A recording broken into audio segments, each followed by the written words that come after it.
On June 21st, 2025, headlines flashed across the globe.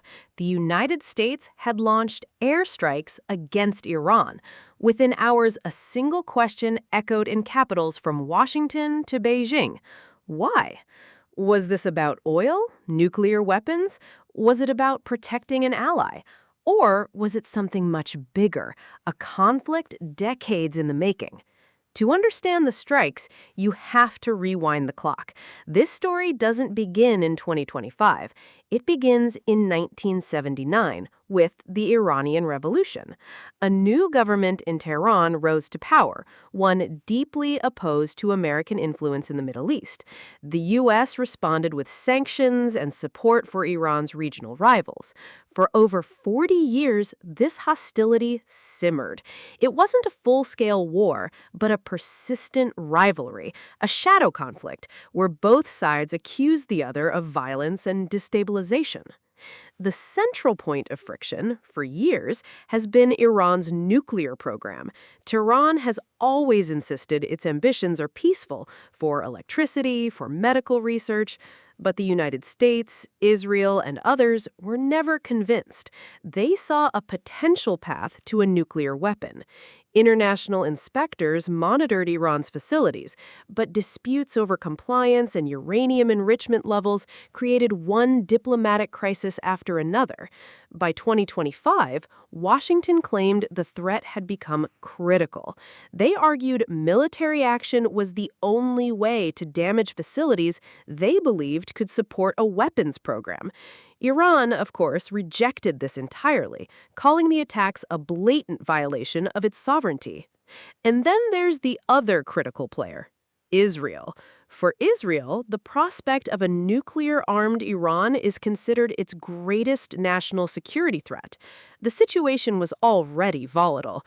In the days leading up to the American involvement, Israel had already carried out its own military operations, targeting Iranian nuclear and military sites. The U.S. strikes that followed were framed by American officials as a necessary step to support a close ally and reduce future threats. But for Iran, it looked like something else entirely: coordinated aggression, a two-front assault on its territory. The conflict, which some would later call the 12-Day War, was swift and brutal. Iran didn't stand down. After the American strikes, it launched missiles at Al Udeid Air Base, a U.S. installation in Qatar.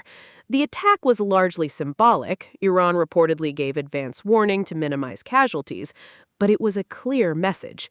When a ceasefire was finally brokered, the human cost was apparent. Iran reported over 1,000 fatalities, including senior military leaders. Israel counted dozens of its own. The strikes may have ended, but the region was left reeling, teetering on the edge of a much wider war. This wasn't just a regional fight. The shockwaves hit the global economy almost immediately. The Middle East is the world's oil artery. Any conflict there threatens to disrupt the flow, and when supply is at risk, prices spike. Higher oil prices mean higher costs for transportation, for manufacturing, for everything. Financial markets, which hate uncertainty, reacted quickly. The economic pain of a conflict thousands of miles away was felt in wallets around the world. So why did the U.S. attack Iran? The American government cited the nuclear threat and the need to support its allies. Iran called it an illegal act of war. History rarely begins with a single missile or a single airstrike. More often, it begins with decades of mistrust, political decisions, and unanswered questions. The events of June 2025 weren't the beginning of the story. They were only the latest chapter. And what happens next could shape the Middle East and the world for years to come.